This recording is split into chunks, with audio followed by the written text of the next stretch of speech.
तो दोस्तों, मैं हूं आर के सुमन। मैं आपको समाचार विश्लेषण साइट पर बताऊंगा कि क्या महाराष्ट्र में प्रजातंत्र खतरे में है। तो दोस्तों,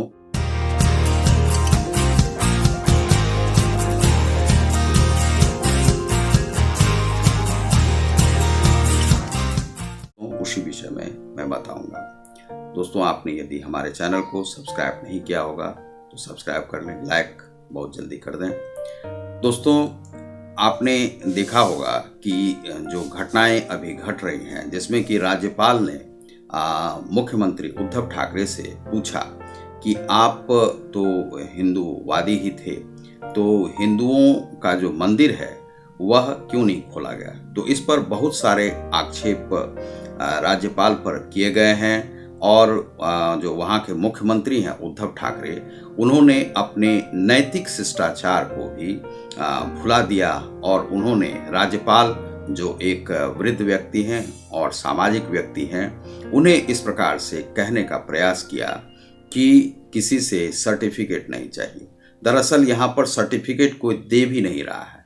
आपसे यह पूछा जा रहा है कि आपने हिंदुओं के मंदिरों को, जब आपके बार खुल गए हैं तो वहाँ पर उन मंदिरों को खोलकर, उसके पट को खोलकर कम से कम उन देवी देवताओं को पूजन का अधिकार देते, जिनका पूजन, चूंकि नवरात्रा आ रहा है और नवरात्रा में उन मंदिरों में, चाहे वह गणेश भगवान हो या महादेवी महालक्ष्मी हो या और भी देवी देवता हैं, तो उनके पूजन की व्यवस्था जरूर ही करनी पड़ेगी। यह ऐसा नहीं है कि कोरोना काल है या कुछ मृत्यु का काल हो या प्रलय का काल हो।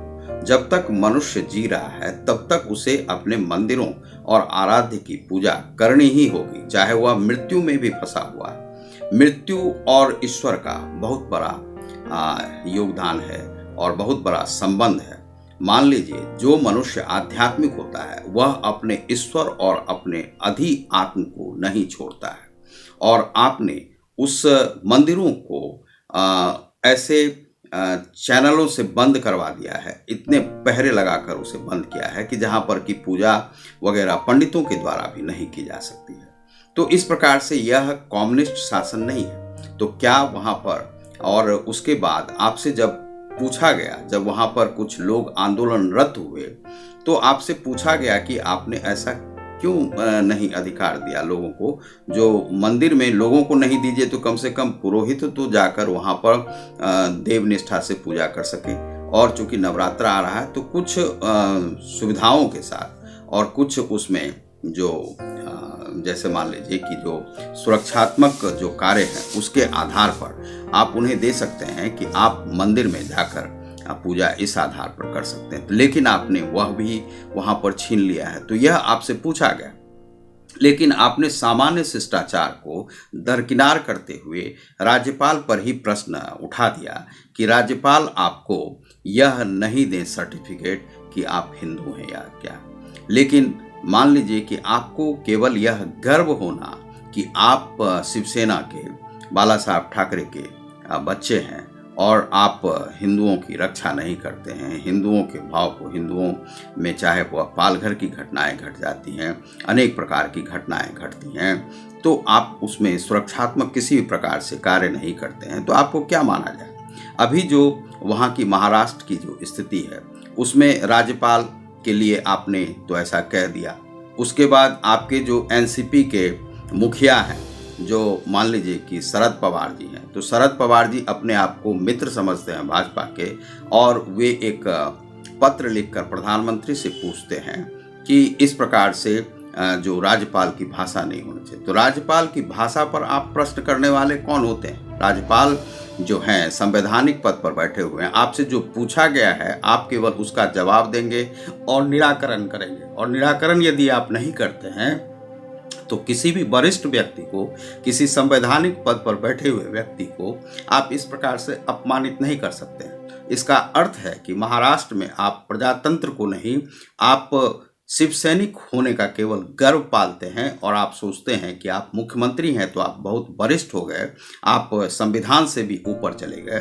तो यह जो है प्रजातांत्रिक मूल्यों को खंडित करता है। तो इस प्रकार से आपकी जो राजनीति है वह आपको भी यह अधिकार नहीं देती है कि आप किसी संवैधानिक पद पर बैठे हुए लोगों को इस प्रकार से अपमानित करें। तो यह वहाँ पर है। दूसरा है कि वहाँ पर आपने देखा होगा कि पालघर की घटना घटी। पालघर की घटना में संतों को न्याय नहीं मिला, तो संत उसके लिए भी आवाज़ नहीं उठा सके कोरोना काल के लिए।